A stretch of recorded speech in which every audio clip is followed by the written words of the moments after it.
पण त्या काळातही पक्षाला रिझल्ट दिले. खूप काम केलं पक्षासाठी. नमस्कार, जय भीम. मी डॉक्टर करुणा जमदाडे, माजी नगरसेवक, नांदेड वाघाळा महापालिकेच्या क्षेत्रामध्ये. आज नांदेड सार्वत्रिक निवडणूक लागलेली आहे महापालिकेची आणि प्रभाग 20 अनुसूचित जाती महिला अ या प्रवर्गातून मी उमेदवारी पक्षाकडे मागितली होती.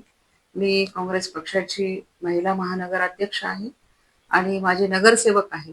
मी व्यवसायानं डॉक्टर आहे आणि या माध्यमातून, माझ्या सेवेच्या माध्यमातून, माझ्या कामाच्या माध्यमातून आज मी 22 वर्ष जवळपास झाले काँग्रेस पक्षामध्ये. माझा प्रवेशच काँग्रेस पक्षात आहे आणि त्या काँग्रेस पक्षाच्या माध्यमातून आज मी 3 वेळा निवडणूक लढवलेली आहे आणि आज अनुसूचित जाती महिला अ प्रवर्गातून पुन्हा एकदा पक्षाकडे माझ्या कामाच्या बळावर, माझ्या सेवेच्या बळावर मी उमेदवारी मागितली होती.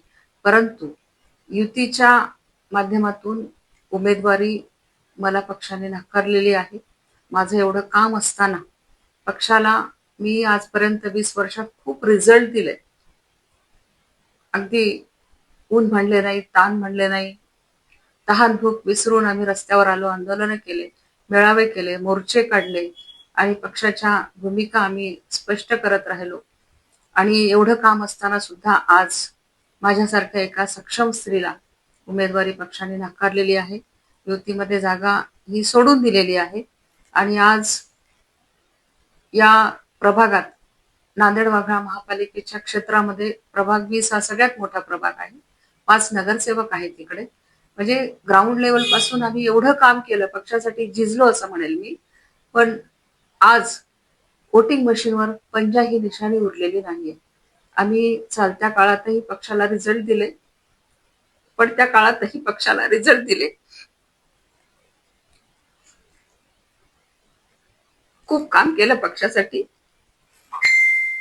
आणि आज पक्षाने माझ्यासारख्या एका सक्षम अनुसूचित जातीच्या महिलेवर, मला असं वाटतं की हा म्हणजे एवढी माझी भूमिका स्पष्ट असताना, माझं काम असताना, एवढा 20 वर्षाचा माझा पक्षाचा प्रवास असताना मला ही उमेदवारी नाकारलेली आहे. ठीक आहे, पक्षाकडे काय अडचणी असतील माहित नाही मला. पक्षश्रेष्ठीला काय अडीअडचणी होत्या, त्यांनी युतीमध्ये जागा ही सोडून दिली आणि वंचित बहुजन आघाडीला 3 जागा दिल्या आणि एक निरंक जागा सोडली. शहरामध्ये अनेक प्रभागामध्ये निरंक जागा ठेवल्या. 2-3 प्रभागामध्ये कंप्लीट वंचित बहुजन आघाडीला सपसेल प्रभाग देऊन टाकले आणि आज प्रभाग 20 ची जर आपण अवस्था बघितली, चित्र पाहिलं तर प्रभाग 20च्या या निवडणुकीच्या वोटिंग मशीनवर पंजाच हे चिन्ह उरणार नाही, पंजा हे चिन्हच येणार नाही आणि 19 मध्ये सुद्धा 3 जागा वंचितला सोडलेल्या आहेत. अशा पद्धतीनं काँग्रेस पक्ष, जो आम्ही झेंडा अजेंडा खांद्यावर घेऊन आजपर्यंत चाललो, खूप झिजलो या पक्षाच्या कामासाठी. दरम्यानच्या काळात अनेक निवडणुका, त्या निवडणुकामध्ये तहान भूक विसरून आम्ही रस्त्यावर उतरून कामं केले आणि आज पक्षाची ही अवस्था बघून खूप वाईट वाटत आहे. पक्षाचं चिन्ह नाहीये. जे मतदार आम्ही आज या पक्षामध्ये 8-10 हजार मतदार समर्थक आहेत, माझे महिला आहेत, तरुण आहेत, सिनियर सिटीजन आहेत, सगळे मला येऊन विचारत आहेत की मॅडम, आपल्या पक्षाचं आज चिन्ह नाहीये मशीनवर, आम्ही कोणत्या चिन्हावर बटन दाबावं, आम्ही कोणत्या पक्षाचा प्रचार करावा. अशा पद्धतीने आज लोकांमध्ये आक्रोश आहे आणि आज बघत आहोत आपण संपूर्ण महाराष्ट्रामध्ये आपण 50% महिलांचं आरक्षण म्हणतो.